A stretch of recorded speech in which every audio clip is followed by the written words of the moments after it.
You have draft questions. We have answers. We're going to get to them tonight because the NFL draft is about 72 hours away. I'm going to be down in Dallas. We're going to see a ton. We're going to get into your questions tonight. This is the Q&A specific to the draft and to the Kansas City Chiefs. Welcome. This is going to be a good time. I hope you guys are ready. This is RGR Football.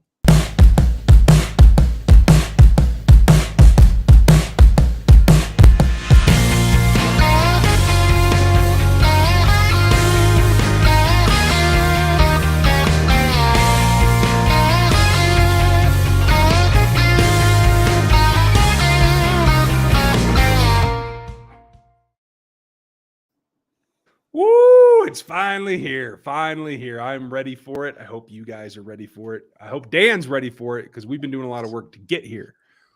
Whew. I'm always ready for this. I'm excited. Okay. Like this is it, man. So Folks, much. welcome back. Go ahead. No, go ahead. You're good. I'm just chomping at the bit. I'm sorry. I'm stepping all over people today. Folks, we are ready. Everything is up. Dan put up his first round mock draft today at NFL33.com. Our new Substack. Jump over there. Check that out. Get subbed while you do it, whether it's paid or free. We're going to have some free content for you, but we're also going to put a lot of stuff, the intricate stuff, behind the paywall. Mm-hmm. I delayed my draft board just because the mock got done first. So we're going to let that breathe for a bit. My board will go up tonight. It will be downloadable in a PDF. You'll be able to grab it and follow along with the draft the whole way, just like always. So just pushing that back a touch.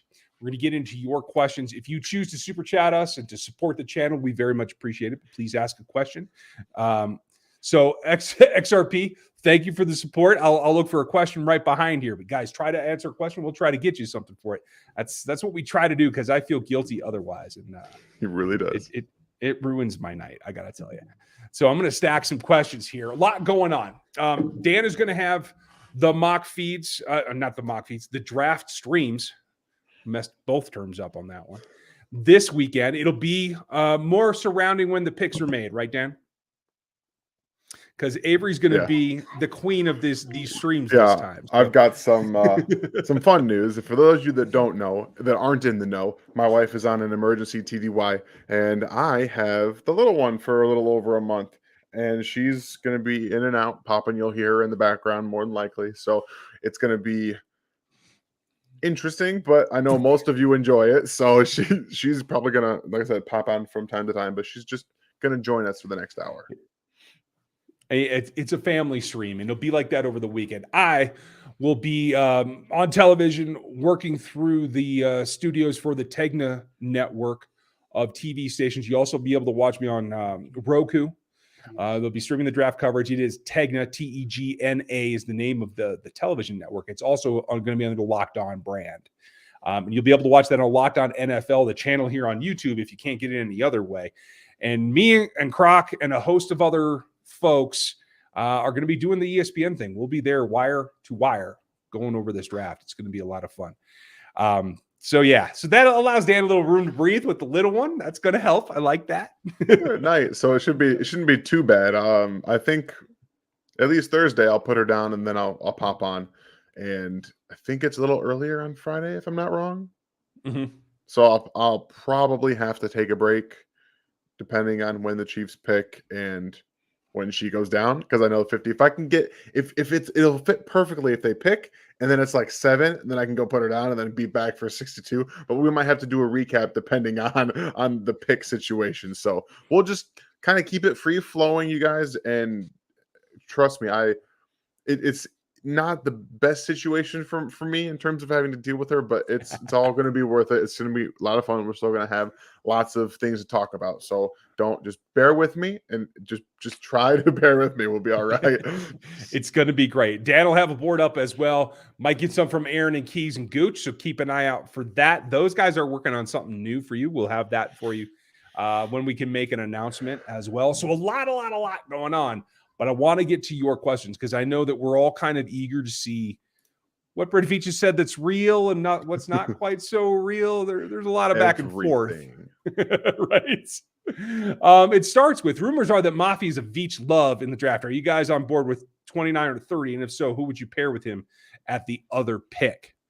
I can live with Mafe at that point. I do think it is a little bit of a reach. I have him graded at the top of the second in reality. But if those top 4 go, especially early, and I am not counting Karlaftis, folks, you'll hear an interesting conversation probably Wednesday night. The draft summit between RGR and KCSN. We'll have that here on the channel on Wednesday night. A lot of interesting thoughts on one George Karlaftis. So if that's what it comes down to, it's the length and the explosiveness, not a finished product in any way. But do you have reservations about Mafe? I do. I watched his tape. You guys saw my film review.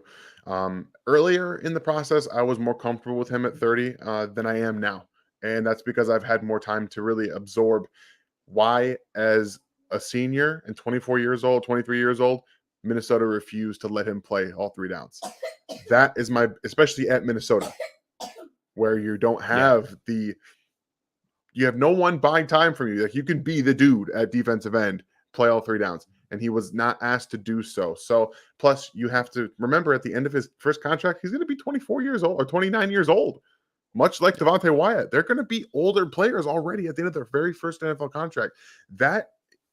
It's a lot to take on. But again, like you said, after these first 4 guys, you're looking around like this defensive end class gets thin very, very quickly.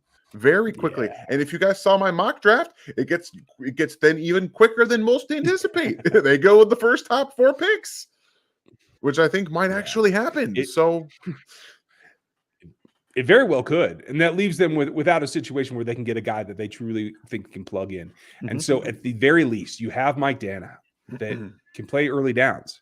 We expect them to make another acquisition, like a veteran of some kind. Yeah. That'll fill in the point. But I think in terms of getting somebody that can grow into a pass rush situation, it is, you're right, Dan, likely a 1 contract kind of selection. So if he falls past that, I think that they would definitely be interested in maybe trading back down or something like that to try to pick him up as well. So the other pick that I would put with them is a starting corner or a wide receiver that can get in that mix and become the alpha.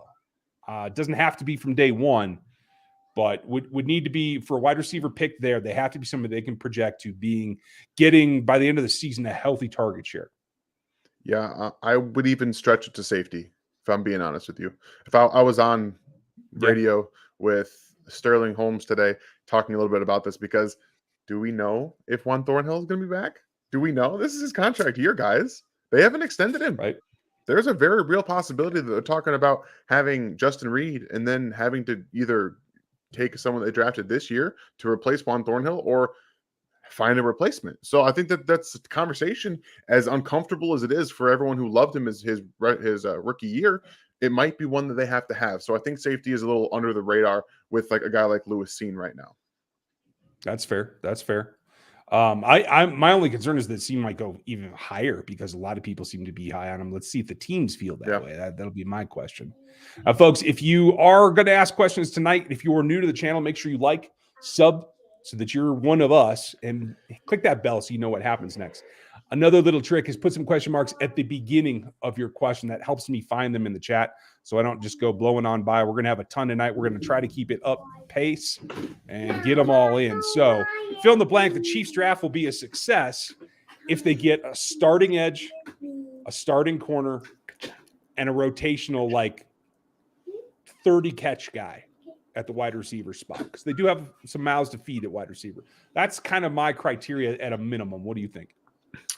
For me, it really comes in two spots. If you get a bona fide starter at defensive end and corner, this is a successful draft, because I think realistically you're going to find guys at wide receiver everywhere in the draft. That's just how these drafts are. And if you fill out the rest of your roster, I think you desperately need defensive end and corner starters now. Wide receiver, you can realistically wait with what you have already at home in terms of starters. The guys are going to play this coming year, but defensive end and corner is not good. Yeah. And the fits are problematic in some areas where you could see them have room to pick. Smitty, I did a mock where I traded 29, 30, and 62 for 13 and 37. Could you see something similar happening, and would you like it? Got Wilson and Ajabo. If you went up to 13 for me, at this point, all said and done, 2 days before the draft, having taken all of it in, if you're trading up to 13, it has to be for an edge for me. At this point, yes. And that's the problem. So like I have shifted in the last 2 weeks is that it's not that wide receiver's bad. It's just that the fall off at edge is steeper than I originally thought. Yeah, it's not pretty. And as much as I like Cam Thomas, I don't know if the Chiefs are willing to take a bet on him being their primary edge in the second round. So if you trade up, that's what I would do. I like your choices in Wilson, and with that undercover, you could come back with a job, and then you'd have to come back in the second for me as well. This is certainly a draft that I have to double dip at edge if I'm the Kansas City Chiefs. Yes, I 100% with you. If you take David Ojabo, you have to take an edge at 50 or 62. You actually don't have a choice. You've given yourself no choice, and because you're not going to realistically find someone to start in the third round or the fourth round. Those are your last 2 rounds of picks. So you got to say, okay, the way this is falling, if you take David Ojabo, you are writing him off year 1. So you have to bring it back later. And that's where I'm like, if you trade up, you might not have that opportunity to get somebody later in the on day 2 to find that starter that you pair with Ojabo. So yeah, it's just the reality of the situation. Let's see, Jared, if we draft a running back or an OT at 29-30, I'm going to pound my head through the wall. Just be careful. Try to miss the studs. That's better that way. Wallboard isn't that big a deal, but yeah, I mean, I don't see that coming. Everything that I'm hearing is they're pretty focused on where they ought to be focused, and we shouldn't see anything out of left field on day 1. After that, it is Brett Veach. Be safe. Thank you, Terry. I appreciate it. Knock on wood. Anytime you get on an airplane, I try to be safe. We'll see. I try not to fall asleep because I just might snore on a plane. People might try to kill me. You never know. Adam, will there be an Avery sighting when you do the draft? Most likely. There's probably going to be a couple tonight, right? Yeah, she's already running around. She had I literally have her up here with her tablet, figuring she might play her games. She's like, no. Since I'm talking, she wants to try to annoy me as much as she can. That's good. She's learning. Would you rather have the Chiefs trade up to get a top 3 wideout or prioritize defense with picks 29-30, or wait till later to get a wide receiver? That's where I'm at. Again, yes, you need alphas at both. Mm-hmm. You need a wide receiver 1, in my opinion. Juju MVS should be role players in reality, but you can get by better there than you can with just Mike Dana and Frank Clark and Kando as a maybe. Any one injury there, and you are in serious trouble. So I do think that you have to go defense as the priority because there's better depth at wide receiver. Maybe even double dip at edge in the first round. I'm starting to throw it. It might be a possibility now. I think that they're setting themselves up that they might have to. Oof, man. Oh my. I don't. Yeah. Hey, if it's there, it's there. So you get Ojabo and Karlaftis. Would you be mad at that? Even Ojabo and Mafe? Like, really? I mean, I can deal with that one better than Karlaftis. That's just I throw it out there because it just seems like such a Spags thing. And for all of those of you who have never seen any Karlaftis film, I'm going to be watching him tonight on my Twitch channel because we're taking the dive as Chiefs fans. We have to watch it because it's such a realistic possibility he's going to be in Kansas City. So come join me on my Twitch channel. If you need a way to find it, I'll mention it later in the stream, but it's also on my Twitter channel, on my Twitter page. The link is right there. We'll watch it tonight and we'll suffer. Yeah, go suffer together. It's okay. It's going to be all right. Michael, can Leo Chanel turn and run with tight ends? Not from what I saw. Not really. If he were already facing that direction, for me, the trouble is the turning. In a linear line, he's pretty good. It's getting to where he can match. I don't see it on film. He has the athleticism that's pretty good. Could he change that? Can he develop that? It's possible, but I don't see it right now. Ethan, Emily, thank you very much. Appreciate you as well. I will go back and check, see if I can find a question from you. I want to make sure we get something for you. A lot of questions going on tonight. I appreciate that, you guys. We're going to try to keep it moving because we're 50 deep already. Dang. Oh, dang. Time stacks. Would you rather the Chiefs trade up with 3? Okay, got that one. Mac, thank you for your support, man. Appreciate you. I feel like I'm missing something. I hear a lot of analysts saying we need wide receiver more than edge or DB, and I don't see it. Also, Dax plus Arnold at 29 and 30. Love Dax. Arnold Ebiketie isn't ready, in my opinion, to make an impact. Are you taking Daxton Hill to play outside corner? No, nickel, so you can put L'Jarius out at outside. Yeah, and I can't take him at 29 if I'm taking him to play slot. So, and again, I also don't think Ebiketie is ready. I take him at 50, but 30 is a bit for me. So, as much as I like Daxton Hill, and I can stomach Ebiketie at 50, like I'm sorry, Mac. I appreciate the support, man, but I just can't wrap my head around those guys because I don't like the value for both of them where they're being drafted in that situation. Yeah, I like the Dax pick. I can live with that because you got to have 3 in order not to have a weak link in the DB chain. So I am okay with Dax. I would try him outside too. I would. Yeah. Like he can do a bit of it all. Unlike like Petrie isn't a turn and man cover guy. Petrie is a great safety, but you're not going to man him up on guys. Whereas Dax, and one guy that I think will go in the third, Damari Mathis, I think can do that as well as a nickel safety. Those are the guys that I think can allow L'Jarius and Fenton to be outside and let Baker fight. Let Baker fight to see if he can overtake Fenton. That's what I think you want to do. I agree. Thanks for the support, Mac. Appreciate you. Mark, would you guys rather draft a wide receiver in the first or wait till round 2? Round 2 for me. Depends on the board, but yeah. Yeah, I mean, just in generalities. Looking at the classes, Avery's the best, worth all the draft picks. Thank you, Todd. Thank you, Todd. Appreciate that. It sucks to be cute, I guess. She didn't know this down when she's like a teenager. She can be like, "Yeah, I was on YouTube when I was 3." Yeah, right. I was out there. Right. I didn't see anything specific about Veach liking Boye. I watched part of his presser, but I didn't get to it all. Did I miss it there, or is it from some other source? I didn't hear much of it in the presser. Maybe I missed it because I also had, a 3-year-old to interrupt me at every chance. So it's possible I just missed it. Small monsters. Yeah. Whiskey Bravo, is Jabba first round worthy, worth the risk or the timeout? Hoping he gets healthy and back to form. I think so. I think if he was healthy, I think he'd be a top 20, if not higher pick. Yeah, for me, the thing with Ojabo is the 5th round, the 5th year option is extremely important if you're going to take him. Because after the first round, we're talking about a guy who's going to miss a first year and you get 3 years. With this one, you take him in the first, you're getting that extra year, essentially that second round value, but you get the extra year to be able to develop him and let him sit and get healthy. So you still have 4 years with him. So it's more important to take him in the first than it is later because of that, because of that 5th year, in my opinion. Yeah, makes a lot of sense to me. Thank you, Whiskey Bravo. Appreciate it. Miss Holly, thank you for the support, as always.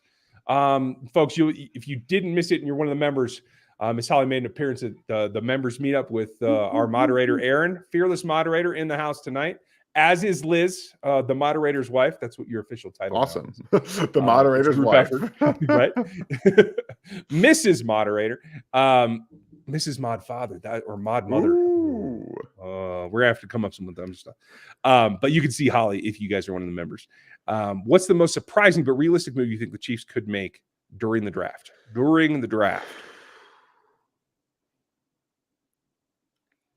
Trading up in the second. Yeah. And because I don't think anyone's ever talked about them moving up into the second, but you have the ammunition with the 4ths and the 3rds to maybe stay put in the first and then trade up in the second to get those guys that Brett Veach apparently wants in the second round. So I think that instead of trading back, we're talking about taking some of those picks and moving up and maybe trying to cluster 3 picks in the second round with 2 picks in the first. Yeah, I did some of that last night. One of those scenarios came close to that type of thing. I'm okay if they move back as well into like the late 30s, early 40s. Like you can see all those kind of things working there. The sweet spot, as almost every year, is the second round, third round top of the third round anyway. 66% of That's NFL where- teams that's are where made he's up good. of second and third round players. So, right? Thank you, Miss Holly. Ian, top 5 guys in the draft that have big injuries to consider taking. Jabo, Williams, London. Who else? Mechie. Mechie. I'm taking Mechie. I'm good with that top 5. I hear you. John, hope you're doing well in Idaho. Dan, how will you get your knee work done with your wife gone? Gotta wait, John. I gotta wait. That's the only thing. I've already waited a month. I gotta wait it out. Right? What's the odds of the Chiefs trading up for Jameson Williams? Feels like a Chiefs move. It does, but I'm going to put it at 20%. Yeah, I agree. I think that it's got to be a defensive end now. I think it has to be. Yeah, that's kind of my thought as well, which doesn't preclude them from going up to 8 or 9 or 10. Who knows? No, it doesn't. Jonah, sorry if this type of question isn't allowed. If I was watching a Wyatt film and saw some snaps of him as a D end, why did they put him there? Can he do that? He certainly can. I mean, just like Chris Jones can. Is it optimal? No. That's why Trayvon was out there most of the time. But he can go out there. He has the first step quickness. He has the hand usage, I think, to at least do something, but it isn't going to be penetration from the edge. He's not rounding the corner. The best thing that he can do out there is work high and come back with a quick counter underneath and come back inside. If it's me, I probably wouldn't bother. He's not as long as Chris, and I don't think that lays up into what he can do that easily. So thank you, Jonah. Appreciate you. Ian, can you see them taking someone like James Houston or Kyron Johnson late in the rounds, undersized pass rushers? I can. I question how they'll use them, though. That would be my concern, because they don't seem to want to get that creative with the pass rush. They want to line up 4 guys that are Spags guys, power dudes, and let them crush the pocket and try to get there. I'd love to see them take a D'Angelo Malone in the 3rd and a Kyron in the 6th and rush them all. Use speed and use power. I do think that they need to supplement with some more quickness to get to the quarterback, especially when Tom Brady just sits back there and gets the ball out in 2.2 and it's over. So you effectively thwart all of your pass rush. Thanks, man. Time stacks, is it just me, or I don't see pursuing a point pursuing Debo? I would like a young receiver. I agree with you. He'd be an interesting fit. I think he could be very productive in this offense. But just like DK, you're going to have to go pay him, and I just don't think that can be in the cards right now. If you were gonna, I'd have rather seen you pay Hill and keep him. I mean, at this point, it's just an age difference, and Debo's not that much younger. Jeremy, okay, if we can trade back from one of our first rounds for a 2nd and a 3rd, even if we send a 7th, make it happen. Are you all okay with double dipping Ebiketie and Bonita? No. And it's Benito. It's Nick Benito. Those guys are too similar, and neither of them are power players. I think they are the same kind, like belong in a 3-4, belong standing up. That's how I feel about them. I would pair one of those guys with a power guy. Like one of the top 4. One of the top 4 can play power. All of them can. Any of them, Cameron, trying to think of who else I would probably do that with. I'd have to look at my board again. Since I just finished it, that's the way that it goes. It goes out of my brain rather quickly. But those 2 guys, I don't think they give you enough difference in the way that they win in order to win. So I would be hesitant with that, Jeremy. White's still on the board of the Chiefs after his troubles. That's a good question. And I don't know the extent of what's real and what isn't. I didn't hear about any of the off-field character issue type stuff until the last 2 weeks. So I'm having trouble sorting which is hype and which is real. But for the Chiefs, I think they'll take a little bit of it. It just depends on how far down that goes, Madman.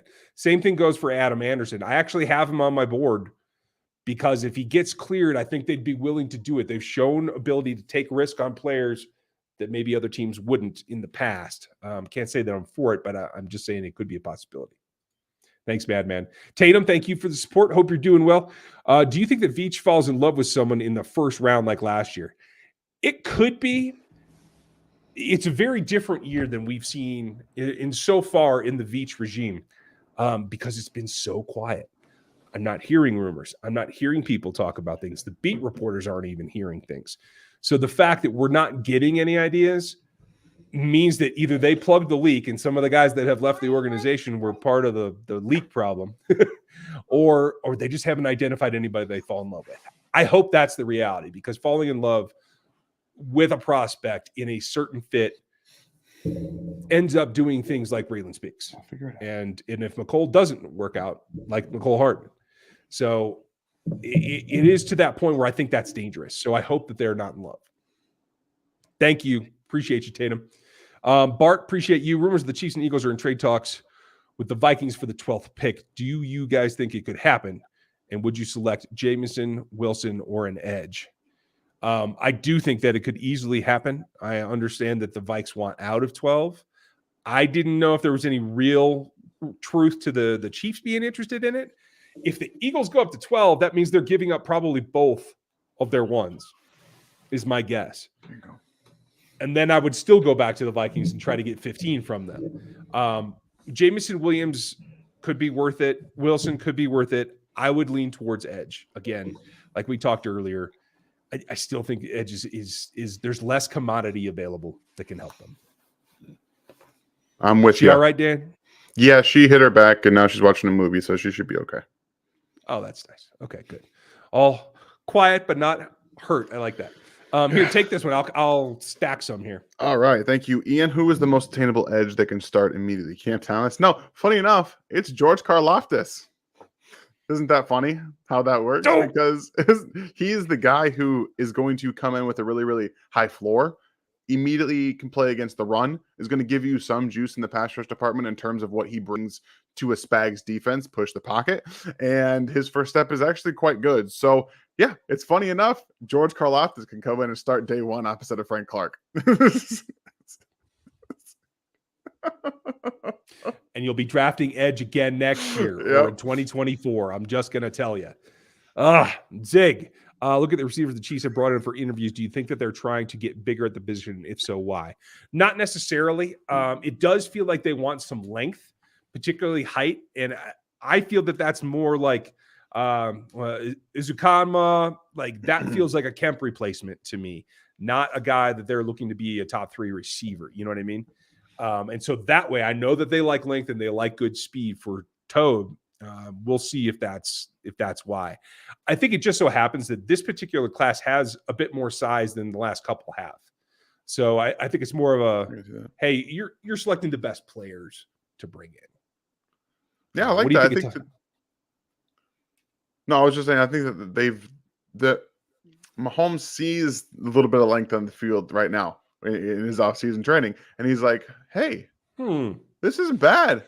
I'm okay with this. Like this makes sense. I can throw the ball a little bit higher and maybe with a little bit more velocity up there to kind of carry some of this wind and just kind of let it happen. And I think he likes that. Like I'd like that. I think that I would like that very much. I'd like to see some balls go up and have guys go get it. So yeah, I think the length is there, but I also think that they want some of the smaller guys that have the speed. Funny enough, tomorrow that comes out, the video is another day 3 value pick video that talks about a couple wide receivers that can offer just that.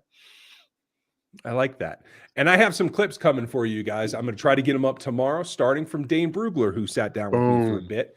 We're going to have some shorts because Dane and I just kind of did a speed session to try to get everything through. We didn't have a ton of time, but we got her done. There'll also be a clip over on Locked On Chiefs as well for that. Time stacks. Jameson fits in terms of like the vertical stretch. He can do things behind the line of scrimmage, and he's a high effort player. I don't want to minimize that. But does he do everything? Is he as complete as Tyreek Hill? No, nobody is. But I like his fit. And I think, Dan, would you disagree with any of that? No, he's still learning some of the nuances of the receiver position, specifically how to create after the catch, not just be the home run guy after the catch, but you have to creating after the catch and yards after the catch are two different things. And I think that gets lost in the shuffle a little bit. And he still has some work to do with creating after the catch. I'm with you. Harlan, hope you're doing well. After doing a couple mocks, I made up my mind that we should trade up for one of the top 5 CBs, mainly because if we get an edge and wide receiver in the second and third, We need legit CB. I'm absolutely with you. I've been crying for CBs since, Trayvon Diggs. Brett Veach just won't listen to me. He just doesn't value him. He even said so much last week. He's like, we just feel that we can get value later in the day that doing a good enough job. Literally said it. He just took that knife and said, "Hey guys, I know you want it, but I don't care."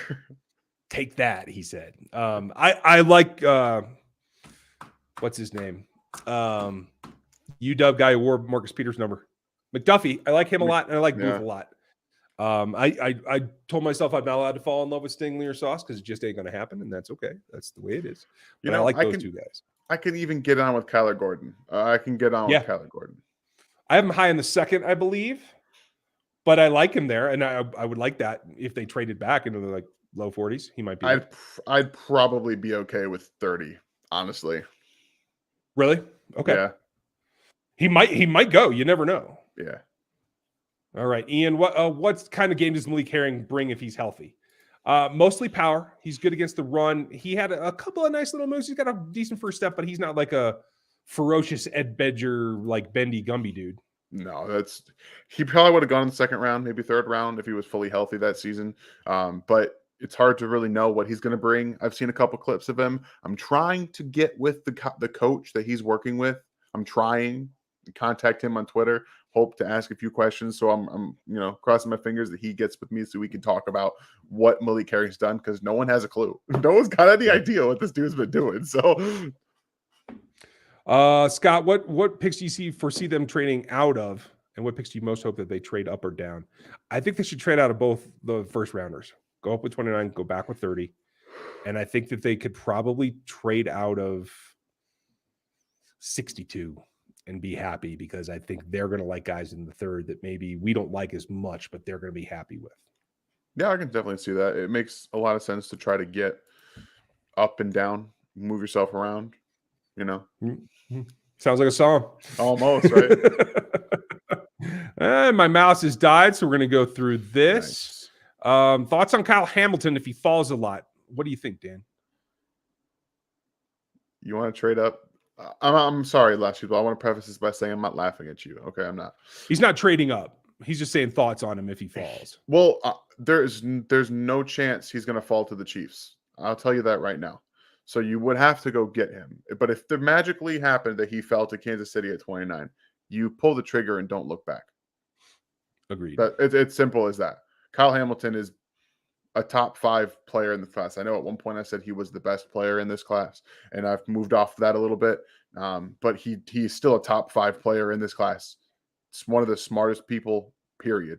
Don't let that 40 time fool you. He knows what's happening on the field. Yeah. And hey, if you're right about Juan, could be worth it. Yep. Again, I'm talking to the Eagles. I'm not going up above them. PK, thank you for your support. As always, Thibodeau falls to 13 or 15. Would you trade up or make a trade with a QB needy team on their way to? Yes. As much as he's got some risks there, as much as you want him to love football more than he does, yeah, he's talented. I just think it's overblown. I really do. I don't disagree with you, because there was a lot of BS like that about Myles Garrett. Yeah. Who I still don't think is all that stellar. It is what it is, but it certainly didn't turn into the negative that we thought it might be as well. So Thibodeau is super talented. Make sure you get it out of him every rep. That's difficult, but yeah, I mean, he's going to get there for you. Dan, who's your draft crush? Oh, Ben. There's so many draft crushers. There's just so many. Like I fall in love with people at every single position. But if you had to give me one guy who I want to be in Kansas City come hell or high water, it'll never happen in a million years, but it is Trent McDuffie. I know he's got short arms. I understand all of it. I think he might be the smartest player in this draft. I really think he might be. And that kind of talent and understanding, playing inside, playing outside, playing slot, playing man, playing zone. He can do it all. He comes down and run support, actually gives. I love the way he plays. He's one of those always gives the effort, just knows what's happening guys. And I love those kind of players. And he's never in a bad position. He's just not. That helps. That goes a really long way. And it would let you transform some of the, predictable parts of your defense as well. Some of them, like all of it. Well, hey, Nathan, if Chiefs use their first and seconds and trade up 2 times in the first round and grab a top receiver and a top 5 edge, would you be happy? 2 blockbusters into the top 10. I'd love it if you could save one of the 2s and make one of those, the 3s. But yeah, it depends on the fit. But at the same time, like, if you tell me you have 2 picks in the first and second rounds and they both become legit players, like that's what I would normally have anyway, I'm pretty sure I'm okay with it. Yeah, if I get Trayvon Walker and Jameson Williams, I'm going to shut up about the seconds. Okay, fair enough. That's all I'm saying. Simon, thank you. Izukanma, maybe we can trade up in the 5th and take him there. I'm not trading up to take that particular player. He's not that valuable. There are a lot of other players that I think will have more impact or have a chance at more impact on offense that you don't have to trade up for. If viable and you have him there, I would like to see them get out of the 7th and get up into the 5th. I do agree with that. Sure. And then I think he should be there. I don't think you have to trade up to go get him. Thomas Booker, Simon, one of my sleepers. I talked about him last night. Definitely a guy that I think has a lot more upside than what he was used for at Stanford. Smart dude, athletic, tested really well, just needs a chance. He should be a day 3 guy that you can plug in there and see what you can get from him. Darrow, what are the chances of taking Tyrann Mathieu back? Very slight, in my opinion. I mean, Brett Veach did say you never say never, but it's still not probably going to happen. If it did, I'll tell you right now, I'll be happy. I'll be very happy. Yeah, I would love it. Whether the locker room can sustain or not, that'll be an interesting drama to watch all season, sorry, I clicked something wrong again, but hey, we'll stay zoomed out for a while. If you had to sign a free agent available, who would it be? It would be Melvin Ingram to me. 100%. And then I would take Jadeveon Clowney. I ain't going to lie. It's gotten to that point of the offseason where I would take Jadeveon Clowney. It tells you how desperate the Chiefs need defensive ends. Yeah. Okay, Oscar, thank you. So Dax Hill and Booth both fall to 29-30. You feel comfortable taking both of them? Yes. If you take Booth, I'm probably not going to take Hill, but yeah, I would feel comfortable in that position for both. Agreed. That's value there. Yeah. Would I do it? No, I would still take an edge unless the edges are absolutely wiped out. But yes, both those players I think grade out just fine for those picks. Ruthless Monk, do you think that there's going to be a surprise cut like MVS or Saunders in training camp? I don't. Right now, you can't cut either of those players. I think MVS you need, and actually Colin Saunders you desperately need because you don't have any defensive line depth. You have none. Yeah. Christo, what's the odds of we draft someone off the radar? 100%. I was about to say that. 100%. Brett Veach always does. Veach gets me every year. He gets somebody I didn't see. Speaking of Colin Saunders. He has a whole Saunders. professional scouting department at his utilization back in call. I don't know. Yeah. it's a given, Christo.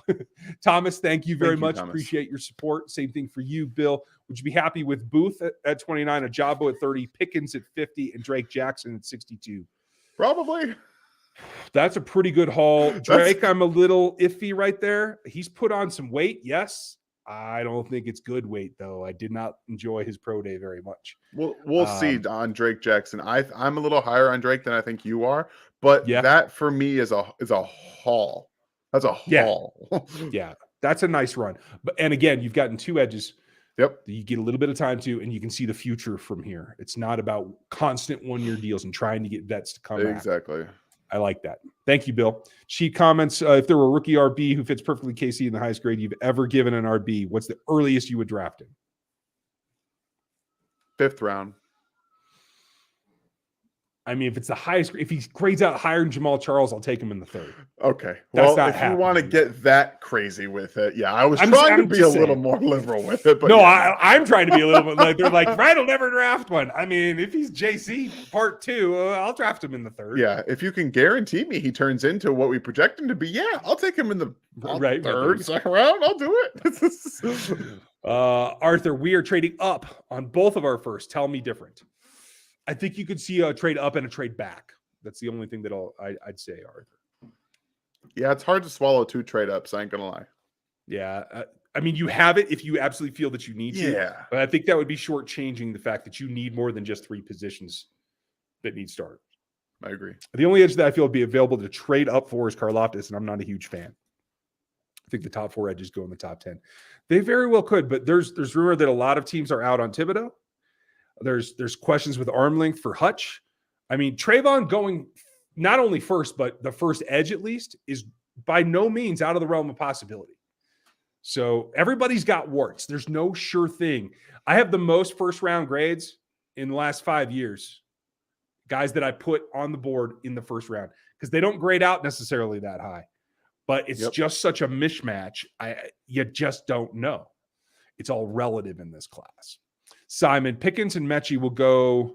Yeah, I'm sorry, in the second of the first 4 picks, then an edge, then a safety. What do you think? Pickens and Mechie as in the first 2 rounds?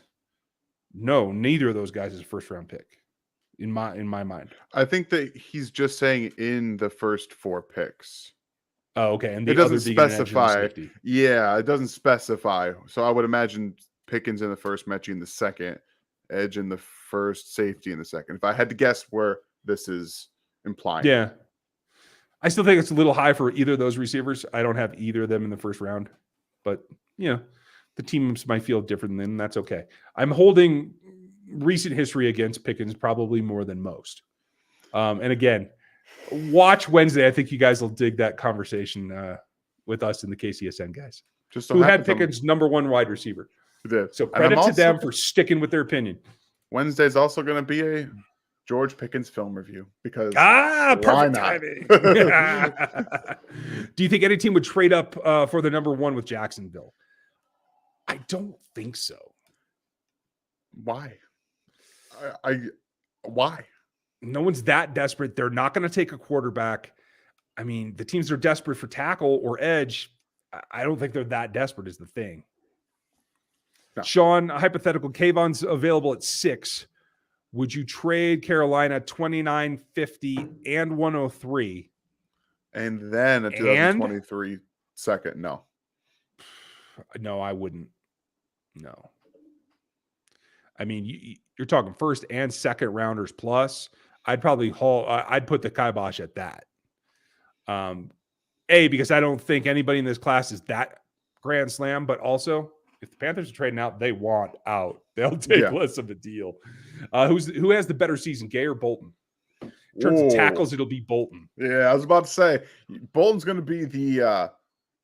He had a great season in tackles last year. He's in a lead. He might be the lead leader in tackles for loss. He very well could. I'll tell you this though, guys that change the game-changing plays. I'll take Gay with either picks, sacks, or interceptions. So how do we want to put this out? Why don't we make a Why don't we make a little bet here? Why don't we make a little bet?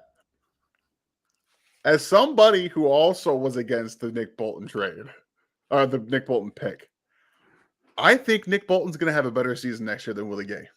Okay. We just got to figure out how to measure it, and then we can do that. We can. Zach, is Darian Kendrick, Adam Anderson, or Chris Allen in play at all in this draft? I think Kendrick has some more. I don't think there's any reason not to draft him, unless I missed something off the field that I'm not aware of. I'm not aware of anything either, so I don't know. So I think he should be a day 3 selection. I think he should be drafted. He's good enough for that. Adam Anderson's a different story. Some of the sexual assault stuff that has been labeled against him is significant. If any of that's, if even a grain of sand of that is true, then he should be off everyone's board. If not, if this was something else and he's completely exonerated, then yes, he's a good player on the field. Chris Allen, I don't know enough details about, so I'm going to say no. Do you guys feel like the Falcons will mess up with drafting Jameson Williams? That's what I did in my mock, like my first round mock. I had the Falcons taking him because I really think it's going to happen. They want to. I think they desperately need to pair somebody with Kyle Pitts because that's all they got. They need something, and I think it's going to be Jameson Williams. I don't actually. I gave them London in my last full round 1 because I don't think Mariota. I don't think they're going to get a quarterback. I don't think Mariota can get the ball to Jameson in any way other than short. Yeah, but you don't plan for the quarterback you have. You plan for the quarterback you're going to get. And I think Jameson Williams is going to get a quarterback that can throw him the ball next year. If you don't plan for the quarterback you have, you lose. And you get to take They're another planning on quarterback. losing. That's the point. They're planning on losing. Okay. See, I don't buy any of that. I don't think any team actually tanks, to tell you the truth. And Jeremy, I do refuse to love anybody. I don't fall in love with prospects. I don't love him either. Like I don't love him. I think that he's fine for what he is, but I think what he's going to do is going to be pretty significant. I'm super pumped that he outplayed my expectations for him. Me he went too. in the like, second. I had him in the third. He's fine. Yeah, it's not a love thing. I didn't fall in love with Chris Jones. I didn't fall in love with Patrick Mahomes. I don't do that. Zoza Ryan has consistently said he doesn't like Karlaftis as a first rounder. He has even alluded that he should fall farther. Yes, he should. And I haven't heard why. Okay, I thought I had explained that multiple times. Here's the thing. He does this super well. He's powerful. He has a good first step. Uses his hands pretty well, but he cannot move laterally. He cannot bend the edge. He cannot attack the outside shoulder of tackles effectively in order to get to the quarterback in the NFL. Because tackles in the NFL are better than what you see in the Big Ten. I hate to tell you. That's my thing. He is a one-trick pony. He is, unfortunately, he might be better as a 5-tech than he is as a 7-tech or an actual edge rusher. I could see that. I definitely could see that. Yeah, because if you're just talking about crushing the pocket and running a tackle into the quarterback, he can certainly do that. Hello, Spags. Right? Shut up. Why you got to make sense all the time? I hate that. Pick isn't mentioned. Okay, got this one. Sorry, I must have skipped the wrong one. Thank you, Simon. Jonah, what's the realistic dream pick at 29? Mine is Wyatt. Dream pick? I mean, realistic dream, like. Yeah, that's an oxymoron in my book. All right, I'm seeing some doubles here, folks. I'm going to start taking the super chats and stacking those at the back. We are going to get through them. I know we're a little bit behind time. Dream pick.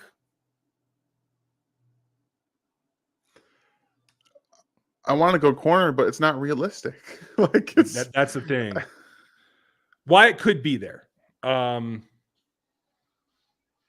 Could Jermaine Johnson take a fall? Is there some wart in his game that I never saw? I don't know. Not that far, no. That's realistic. Probably not.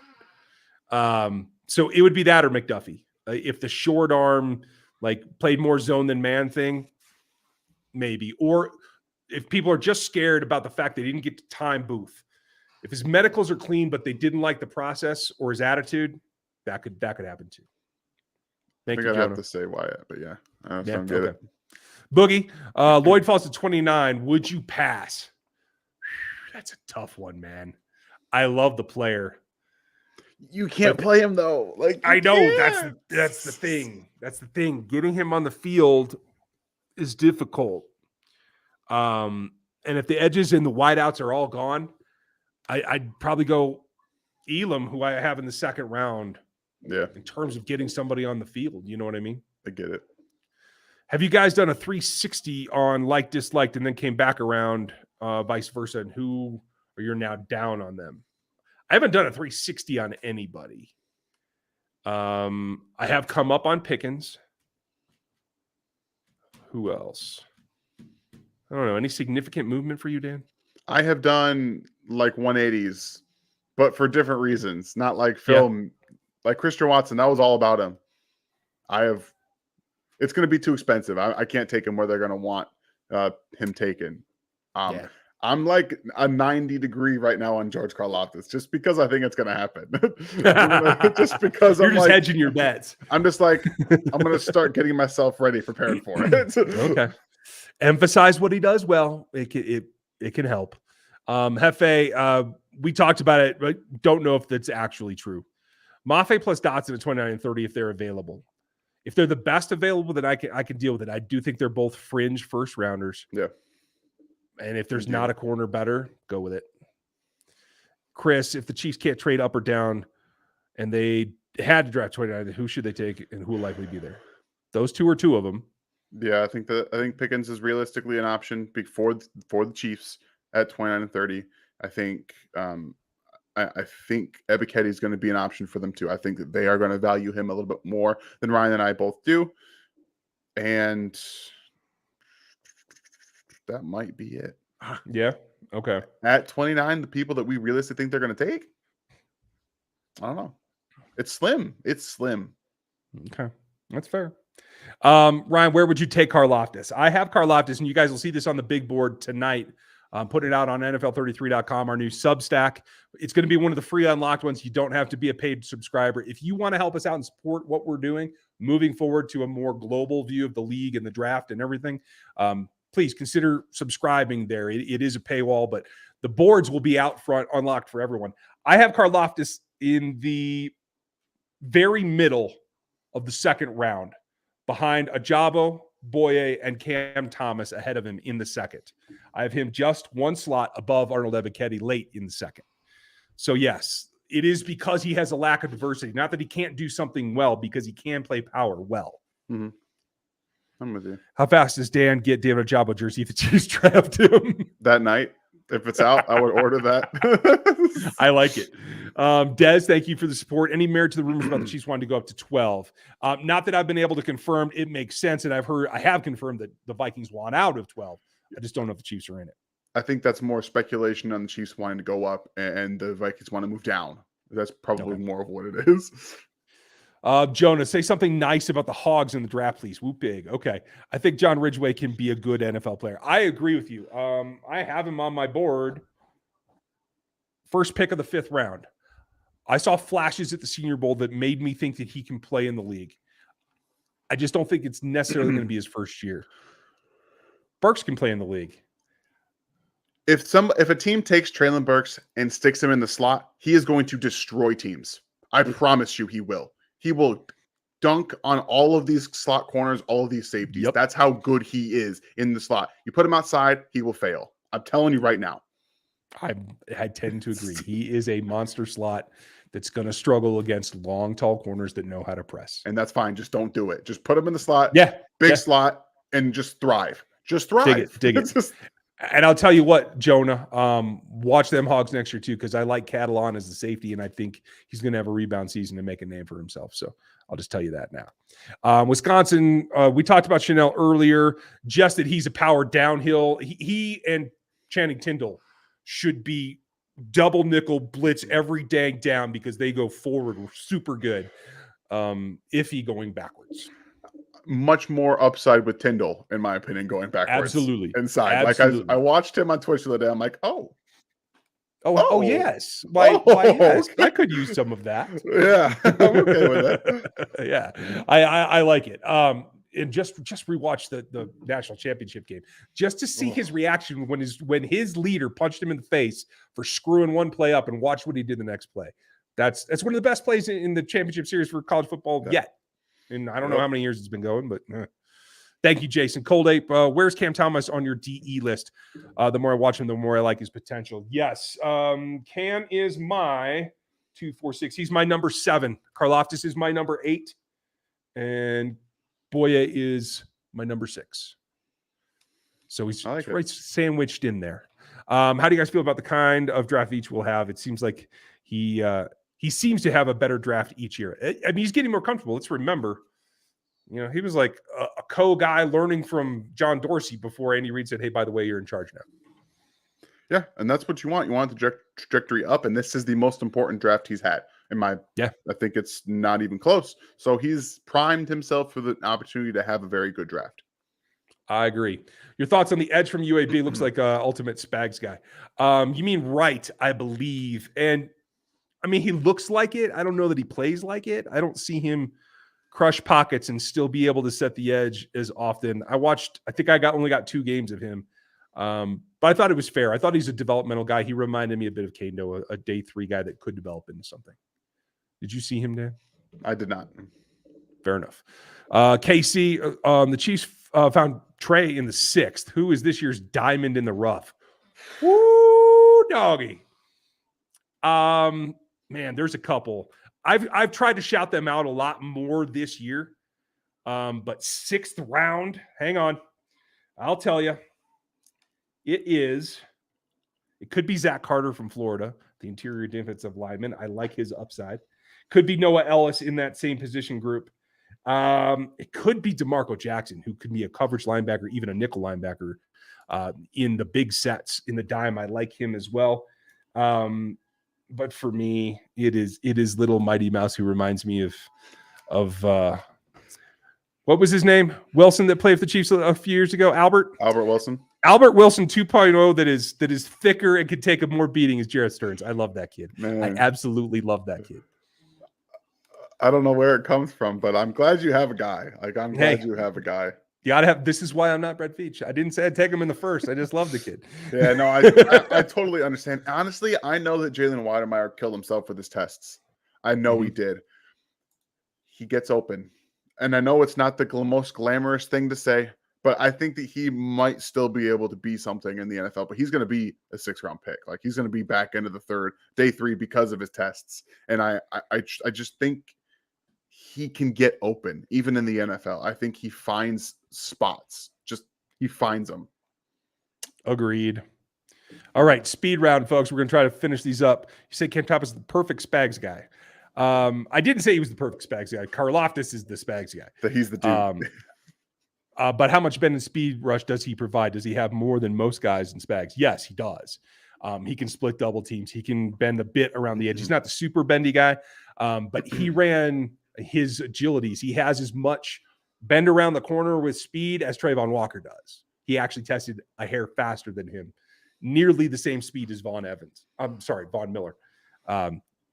Not as explosive with the first step or the leaps, so it doesn't all equate. But that particular test of getting around the corner, he can do that. And where do you think he'll go? I think he's a day 2 guy. I'm a little high on him. I would take him at 50. I think most teams would let him go into the 60s, so I think he will be available for Kansas City should they see him like I do. I think McColl's going to have a breakout 2022. Do you agree? Yeah, you're with it? Okay. I'm late, but Thornhill over Spags. I'm nearly over it. I appreciate it, Toad. Are you with him, Dan? Yeah, and I hate it, but you guys kind of heard my thoughts on Spags earlier this season, and I'll just kind of leave it at that. Yeah. Okay. Would the draft be a failure if the Chiefs don't select a top 5 receiver in the draft? Absolutely not. This is a team whose defense drug them down last year, not the offense. Okay. Tibbs, if he slides to 12, a Jabo at 30 would be amazing. I'm a big Sam Williams fan too. Sam's tough, man. I don't know. The flashes are there, man. Right. They're there. You can't plug him in and let him go. You got to almost set him up for situational things that he's good at. So, like, he's a 3rd-round guy for me. Yeah. Tibbs, if he slides to 12, possibly. Yeah. That would be pretty amazing, Voodoo. Yeah. You got a good scenario, though, Voodoo. I like the way you dream. Pono, can you go more into why you don't think Jameson's knee is not a concern to like it as it is for me? It's because it was non-contact, which generally means that there's no additional damage to either the MCL or the LCL, the things that actually control the rotation of the knee. Usually, if it's just a quick pivot or something like that blows it, cool. If it's contact, it has this tendency to mash and twist everything that gives you more ligament damage, can lead to nerve damage as well. It's what happened with Teddy Bridgewater, where he literally couldn't. I mean, Jalen Smith, same way. He literally couldn't pick his foot up. He kept having foot drop because of the nervous issue. And so I don't think so. Usually, if that's like a genetic thing where the ACL is a little weak, once you repair it, you're good as rain. Right as rain, I guess, is the right way to say that. So I'm not concerned about that. Do you have long-term concerns, Dan? No, I don't. Like, you laid it out exactly how I was going to go into it in some way, shape, or form. Not as detailed medically as you, because I can't, but that's right. I get stuck in the details. VFX, how long before Ryan quits his day job and moves to total NFL coverage and away from Chiefs? It's not in the near future. Somebody's going to have to pay me a pretty penny to get me to quit my day job, which is I've got 25 years in that business, and I'm in the position that I'm going to retire in a way that I like. So let's put it but if it happens, if somebody were to make that call and they want to pay me those kind of bucks, I'm certainly happy to do it. I'm honestly more interested in consulting for actual teams and actual GMs. So Brett, if you're listening, just saying. Dan, would you take Jay Dotson in the first? Yes, I would. I like it. I think I agree with you. Dan, please give us a rant over an expert mock this last year that you raged out. Go for it, and then Just we'll. I need guys to if you guys have ones that you think are absolutely ridiculous, send them to me on Twitter. Please do, because that way I didn't get as many of the expert mocks as I did last year because I avoided them for that specific reason, and I wanted to. So if you guys see any, just send them my way. Okay, I like that. Teddy, thank you for the support. If they don't trade up and decide to go at wide receiver at 29, how likely do you think that it is Jahan is still there?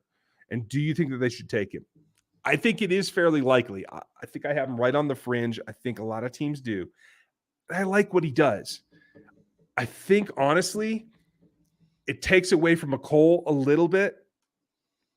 But unless there's a serious breakout and McCole grabs that Z spot and says, it's mine, that's the way it's going to go anyway. So I'm perfectly fine with that competition. And I would take him at 29 if I had to. I'd probably wait till 30, depending on what we're trading around. But yeah. Yeah, I'm with you. It depends on McCole. Honestly, if they take him, I think that tells you a little bit, in my opinion. Yeah, agreed. Thank you, though, Teddy. Appreciate your support. Matthew Watson, Pickens, and Wyatt fall to 50. Who would you take and why? Woo, doggy. If we got pass rush in the first, I'd take one of the receivers, and I would probably take Watson.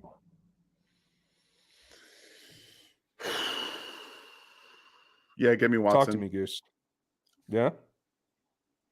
Over Wyatt. Yes, because defensive tackles. If Wyatt falls to 50, there's something very, very wrong. Yeah, I agree. So work that into the equation. Thank you, Matthew. Dex. Mafe and Dax Hill, good enough to start day one. Dax Hill, yes. Mafe, probably. And could KC still sign Clowney or Ingram if not? Yes, absolutely. Dan's okay with Clowney. I prefer Ingram. I prefer Ingram too. Okay. Thank you, Des. I know Sam Williams has character concerns, but what about his game? You should see this really nice breakdown of his film that Dan did last week. Right? Or was it 2 weeks ago? It was about two-ish weeks ago. Yeah, 2? I've got a film review. Yeah. Yeah. Go back and check that out on the channel. Dan did a great job. Like Dan said earlier, he does show flashes. I personally don't see enough of one aspect. He either has to, I need him to have more power or more speed off the edge, and he's right in the middle on both. And so I'm just kind of on him. I get it.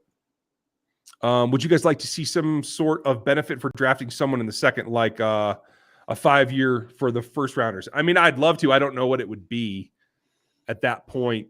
It's kind of an artificial premium if you did that. So it'd have to be, I don't know, like a 30% discount. I don't know. Oh, maybe a 5th round pick. I don't know. I just don't know what you do with that. Like, I don't. Yeah, I like the concept. I don't know how I would pull it off. Yeah. Des, thank you again. Any chance to let Veach's opponents that Veach lets his opponents needs have him take another player not graded as high, or for X trading in front of Chargers or Bills? I don't think he's going to trade up in front of one specifically to beat them to something. I don't think he thinks like that. And quite frankly, his board is going to be different than those other teams. So just doing it would be probably problematic to begin with. And I don't think he's going to let what Herbert's getting as a new toy like really affect him. I just hope that he controls himself and doesn't fall in love with like a CEH or a Speaks or a Hardman again. Yeah. Thank you, Des. Thank you, Jonah. This is just because I love the channel. Oh, thank you. Appreciate that. Woo, Biggie. Ben, thank you. I've been seeing people aren't comfortable with Juan Thornhill starting at safety. Any idea why that is? Because he doesn't come out and call the fan base toxic. I don't know. Like I think he's got nice guy syndrome is the concept that I see. I can get that. And also because Dan Sorensen was trotted out there over him for the first 4 games of last season. We don't know why. Yeah, like none of that makes sense. So if they're not comfortable, screw them. I'm comfortable. Yeah. Spags, come on. Stop screwing around. Holly, thank you again, as always. Dan, did you say that you're doing a film review on Twitch tonight? I did. Doing George Karlaftis. We have to do it. We have to let the people see what this guy is, who might be a Kansas City Chief come Thursday. We got to do it. No, you have to talk yourself into it. That's what it is. That thing that he said, that's not what it is. What I said. I am trying to let everybody come to terms, and this is one of the ways I can do it. and myself. That's awesome. What would my J Sanders bring to the team, and where does he go? Whew, it's a great question. He could go as low as the 5th round. He could go as high as the top of the 3rd. And I'll tell you this, he brings a guy with a 3-4 outside linebacker edge body that really makes his best plays beating up tackles and guards in the B gap. I don't know how to explain it. It's tough. He plays and wins with power for a guy that shouldn't be able to win with power. It's all that speed to power, man. He just converts it immediately. And I think it is a symptom. He played in a 3-man front in college. Like he played anywhere from like 3 tech out to 7 because they only ran 3 down linemen. So like he's got that functional power that is really nice. I think he could turn into something. He's got good first step, but not great. That's kind of where I'm at. What's your favorite defensive tackle in this draft? Favorite? Jordan Davis. Mine's probably Wyatt. I get it. And again, I don't deal with the off the field BS. Like I'm not a private investigator. I'm just looking at the tape and his athleticism. So yeah, that's it. Burks at 30, Patrick. I am a no. I'm a yes. I'll take him at 30 and I'm sticking him in the slot. I'm just going to deal with it. And I'm going to kill teams with downfield dunking on people and after the catch stuff. That's all I'm going to do. Catch point. I'm with you. Okay. I mean, let me be clear. I would take him at 50. Certainly, I could probably be talked into taking him a little bit higher than that. Just not at 30 for me. St. Paul Chief, thank you. Hope you're doing well. Many mocks have Casey taking either Scene, Petrie, or Hill. Which of these would you prefer? And also, if Hamilton falls in the late teens, should we move up? Late teens, so say 18, let's call it. Would you go up and get Hamilton? No. Okay. So of the 3, who is your preferred player in this defense for what the Chiefs need? Scene. I just watched him today. He can legitimately play dime backer. He can play single high by himself in a Georgia defense, which is very important. He can come down and play in the slot over tight ends. He can play as a 2 high. Over tight ends, yes. Yeah, that's why I said over tight ends. Wide receivers. No, I said over tight ends. I was specific. Okay. So yeah, and then the dude is legit fast downhill. Big, 6'2", 200 pounds as a single high safety. Those don't come around often with that speed. He's everything you want Dan Sorensen to be. He's not Badger. He is not a man coverage safety. No. But I'm torn between him and Hill because of Hill's man coverage ability. So I would love it either way. I'm happy. All right, guys, it helps the defense. I got to get the little one down. I appreciate Go do that. I only got 6 questions left. I'll wrap it out. But all right, guys. Have a good night. Thank you all for the support. I love you all. I will be on Twitch at 9:30 Central Time. So I'll see you guys then. Have a good night. And roll. Night, dude. I will wrap it up for you guys. Here we go. How surprised will we be if Malik Herring ended up being a really, really good player this year? Not surprised. The biggest problem for me is that I have no idea. I've got no update on how he is because none of the beat reporters get to see him, and Veach doesn't comment really on injured players. Neither does Andy Reid. So I think it's just the question of the radio blackout is for me. I won't be surprised. I liked what he did in college, and I thought he was a developmental guy. A year in the room learning when he didn't have to perform on the field might have actually helped him in terms of recognition, how to attack guys, technique-wise, that he can pencil away in his brain that he couldn't do on the field. So he could be making strides. Let's hope that he is. Jonah, thank you. Catalan is a better freshman season than EB.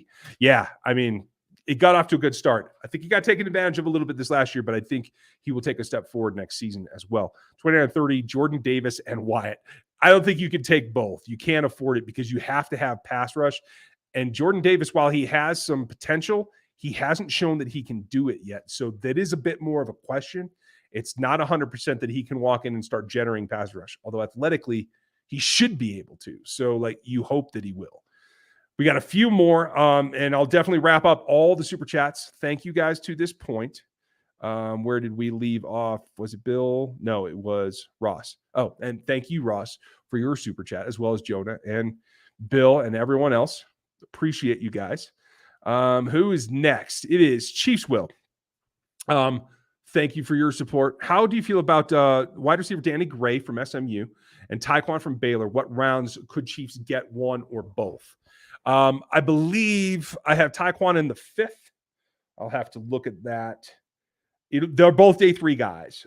Danny Gray, I have a very low grade on. I would take him in the 7th. I don't know that he has enough to make me go above that. I have Tyquan in the 5th. So definitely the second half of day 3, I think you can get one or both of them. Not a problem. Chris, hope you're doing well. Texans at 13, Eagles at 15. Is Williams there?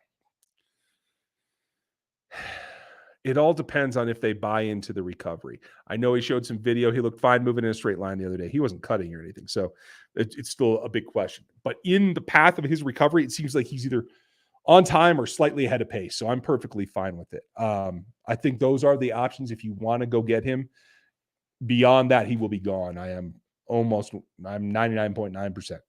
Thank you, Chris. King's Isaiah, how are you? Is there any safety in the draft that you would trade out for, and who you believe the defense is important for the draft? And do you believe defense is important this year? Yeah, defense is the key for me.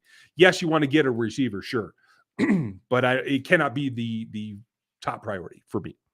And yes, like Scene, Petrie, Dax Hill, those are all like fringe first round players, right? Definitely sec rounders for all of them that can help this defense.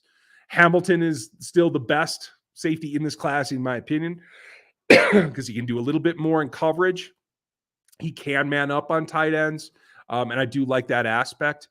I don't know that I would trade up very far for him, though. Like, I could go up to 25. I might be tempted to go to 21.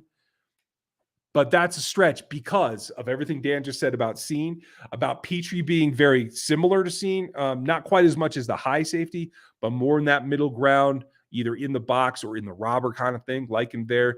He plays zone against slot fine, doesn't play man. The other guy is Damari Mathis, another safety that can play nickel as well, like him in there. He'll probably be a 3rd or 4th rounder, though. Dre, I saw you draft Andrew Booth yesterday in your mock, but PFF said that he gave up 29 catches from 46 catches for 312 yards last year as a starter. I would have to check the stats. I don't know if that's correct. I believe when I ranked him out, though, he was in the top half, I believe, of everybody in terms of completion percentage allowed. That is one of the major metrics that I track for DBs in particular. And for some reason, I can't open my spreadsheet, so I'll have to double check that for you, Dre. But yeah, 300 yards as a starter in a year is not a problem. I mean, that's less, I think, than even Travarius gave up last year. So I'm fine with that. The completion percentage in college, if you get under 60%, you're doing really well. If you're under 50, you're pretty incredible. Here at 29 out of 46, he's sitting at 66 or so. That's still decent for a college guy, especially when you play him off and half turn half the time like they did. So I'm not concerned about it. St. Paul, thank you again. Coleman says that Booker's the smartest guy he's interviewed. Your thoughts? I find that really interesting. He is super smart. I've seen interviews with him. I didn't see Brett's. I have not interviewed him myself, but I have talked to somebody who is in and around the Stanford program, and they think he's quite special, not just in his smarts, but in how he can adapt to the game. He is a pretty good athlete as well. I look forward to seeing him in the league. Thank you. Immature amateur show. I like that. Thank you for the support. Is there a draft LB who could become an edge like Parsons? I mean, really, not really. Tyndall, maybe. Let me look at my list again. One guy that rushed a lot was Brian Asamoah. He's a smaller guy, but he did do it. And the other guy would be Quay Walker. I think Quay's a good enough athlete that he could do that. He's a little light, but if he continues to grow and put a few more pounds on, he could be that guy. I don't think you're going to get another Parsons either way, though. And let me see. Looks like it's time to get going on the draft show. One more reminder, I will be on the streams for all of Tegna. You can watch it on the Locked On NFL show here on YouTube. So go sub to that so that you know what's going on. I will be streaming the entire draft over there from the studio in Dallas. So I think you guys will dig that. Chris, if Juju has a good year, do you see the Chiefs offering him an extension? Yes, I think this is a tryout. And if he does play well, I think they will look to extend him. Sean, what are the chances that Matthew comes back, and do you think there'll still be any bad blood between him and the team? I think he's pushing it at this point. If he wanted to come back, I think some of the things that he's saying out there are probably a little bit too far gone. I don't think it's out of the realm of possibility. It's going to be difficult for him and his ego, though. We all know Tyron, and we all know that he wants to be the leader. In that situation where you've been allowed to go elsewhere and nobody took you in, and you come limping back, you can't be the leader in that room. And I just don't know how he'll adjust to that. He could try to blow things up or not control himself enough. And we all know that if Tyron gets out of control, it's not that pretty. So that's kind of what I see, Sean. Is there a scenario where KC trades up a 2023 first or second for a player if he falls? If KC picked already at 20? I don't think so. I just Brett Veach hasn't had a lot of number ones. I just don't feel like he's going to want to do that. I could be wrong. If they're in love with somebody, they could certainly do it. But I just don't really see it happening. Thanks, Whiskey. Sean, and folks, check out Sean's channel if you would. If you haven't seen him, he's been on the channel here for us on occasion, but he has his own channel. You got to see his stuff too. So go subscribe to Big Chief Sean. If you could tell me one safety we could trade up the defense, is the defense the main priority in Veach's mind? I think that it is. I think Veach is approaching the defense like he approached the offensive line last year. He knows he has to get it done. It's just not quite as specific. It isn't all D-line because he needs some secondary too. So he's kind of got to spread it around a little bit is my thought. But I think he'll get it done. And Chris, how long you think make a trade up for the guy that they like? How long until they do? I think they'll wait to be on in the draft. I don't think they're going to do it pre-draft. I think they're going to wait to see how things fall and try to get there from there and see what happens. Let's see. Casey Masterpiece, I don't think CEH's days are numbered yet. Okay, I got that one from Sean. I got all those. Let's check the new comments. There'll be no super chat left behind, I promise you.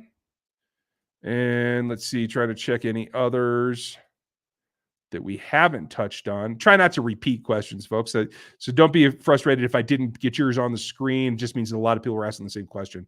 And you weren't the first one that I saw on it. So Whiskey Bravo, is there a scenario with you? Oh, okay, I got that one. Never mind. Aaron, thank you. I am still better. Thank you, Aaron. I think we should just refer to him as Mr. Mod Mother now. Okay, I like that, Liz. Folks, if you didn't realize, Aaron's working and Liz is filling in for him tonight as the moderator. So tread lightly, I dare you. Sign Clowney, AB, Everson Gerson, and trade for Hunt. What do you say? No, hell no, maybe, and no thanks. Clowney's okay. Dan's right. You know, if he's willing to come and play the run, he just doesn't give you pass rush. He's just not effective. So, like, I have trouble paying a guy $10 million for that for a single season. AB's a basket case that'll throw anybody on their bus and burn down an organization to do it. I want nothing to do with him. Everson Griffin, older, days might be numbered. Can maybe kick the tires on him, but that's about it. Trade for Hunt? No, I will not trade for Kareem Hunt. He has burned his bridge with this organization. I know people want him back. If he were a free agent and he makes amends, I could see it, but I'm not giving up draft assets for him. I'll tell you that. Do you take Olave at 13 or 16 if you miss on Williams? You take Olave if you're there. I don't trade up to 13 to take Chris Olave. He's smooth. He's a good player, but he isn't the game changer that Williams is. He isn't the guy that the defense has to go out and adjust their whole scheme for. So I wouldn't trade up that high for him. And last question of the night. Make sure if you're new, like, sub, hit the bell as well. That's how you find things. The like helps us. The sub helps you get more videos. Everybody check out NFL33.com. That's our new Substack. You can subscribe over there for either free or paid subscription. The paid will get you more intricate stuff, but that's all right. We are going to be working draft all offseason as well. So this is a new thing for Dan and I as we go in our new direction, draft specific. We will be a resource for you for every draft going forward as we move through the off seasons. Saeed said, Peter King had Jermaine Johnson going in the 20s to Arizona. Surely not possible. Sure it is. That's where I had him graded. He is not the dominant player that even Trayvon was from his position. He whooped up on guys in Mobile. the tackles in Mobile were not top tier tackles. I mean, Abe Lucas was as good in terms of pass rush as Trevor Penning was. Trevor Penning just makes more splashes because he plays through the whistle and he's nasty on guys. If you like that, that's great, but that's just a detail. That doesn't get you to the win. You watch his film, he does not get wins against NFL talent, period. So Jermaine Johnson dominating him did not impress me. I had him as a low, as in the bottom third of the first round, Jermaine Johnson. That was my grade. I have moved him up because he seems to be the popular story. And quite frankly, as the next tier falls down, it pushes him up a little bit. But I still only have him, I want to say, around the 13 mark.